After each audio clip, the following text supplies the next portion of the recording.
Alah bang, yang problem tu sebiji je. Yang 1000 biji lagi okey.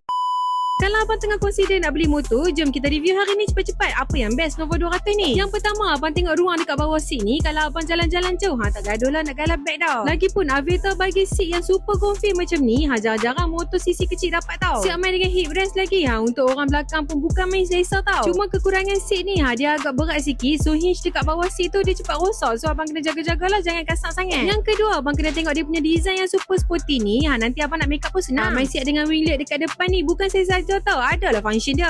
Nah sajalah nak payung dia punya body dia. Nampak tak bukan main lawa lagi bang. Cuba buat turun fog tu lagi lawa nanti. Sebab yang ketiga, harga pun tak sampai belah-belah ribu. Abang dah boleh pakai dah motor yang sporty macam ni. Buat apa bayar lebih? Jadilah pengguna yang bijak tau. So kalau abang nak dapatkan Nova 200 ni, tekan beg biru. Nanti kami roja semua detail. Bayar tak sampai belah-belah ribu. Ada ABS, ada TCS. Enjin pun 183cc. Abang fikirlah sendiri, abang nak yang ni ke abang nak yang tu.